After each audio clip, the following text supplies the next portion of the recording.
என் பேர் சிந்துஜா. நான் கேளம்பாக்கம் சென்னையில இருந்து கிளாஸ் அட்டென்ட் பண்ணிட்டு இருக்கேன்மா. எங்க ஃபேமிலிலேயே யோகா கத்துக்கிறது நான் ஒரு ஃபர்ஸ்ட் நான் மட்டும்தான். என் அம்மா அப்பா தாத்தா இந்த மாதிரி எல்லாம் யாருமே பண்ணதில்ல. ஃபர்ஸ்ட் நான் மட்டும்தான் இப்ப ஸ்டார்ட் பண்ணியிருக்கேன். நான் வந்து எவ்வளவு பொறுமையா கோவப்படாம இந்த மாதிரி இருந்தேன்னா என்ன இவளே இருக்கா அப்படிங்கும் போது கண்டிப்பா நானும் ஜாயின் பண்ணுவேன் அப்படிங்கிற அளவுக்கு எல்லாம் வந்துருவாங்க. இப்போ எனக்கு என்ன மாற்றம் அப்படின்னாங்கன்னா, இந்த கோவப்படாம கொஞ்சம் பொறுமையாவே பேசுவோமே. யாராவது கோவப்படுத்தினா கூட நம்ம அதை மைண்ட்ல ஏத்துக்காம சரி சரின்ட்டு போய்க்கலாமே அப்படின்னு நான் ட்ரை பண்ணேன். அதே மாதிரி 4 நாள் என்னால இருக்க முடிஞ்சது.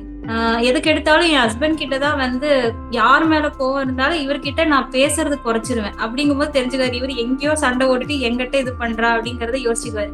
இப்ப அதுவும் இல்ல. நான் இந்த 12 டேஸாவே அது இல்ல.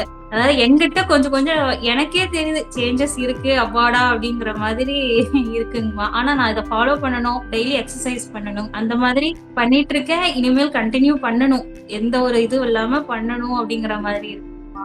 தூக்கம் வராதுங்கம்மா.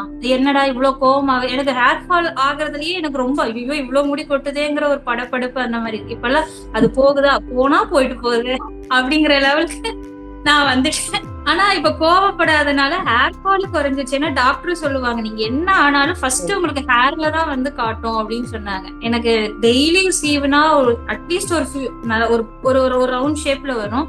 இப்ப என்னன்னா குறைஞ்சிருக்கு, ஒரு 10 முடி குறைஞ்சிருக்கு. அந்த மாதிரி குறைஞ்சுக்கிட்டே வருது. ஓகே நாம கொஞ்சம் கண்ட்ரோலா இருப்போம். எனக்கு இப்போ கண்ட்ரோல் கட்டுப்படுத்தி எல்லாம் இல்ல. எனக்கு கோவமே வரல. எங்க அப்பா அம்மாட்ட பேசும்போது கொஞ்சமாவது டென்ஷன் ஆவேன். இந்த தடவை எதுவுமே இல்லை. இந்த 4 நாளா நான் நல்லா ஃபீல் பண்றேன்.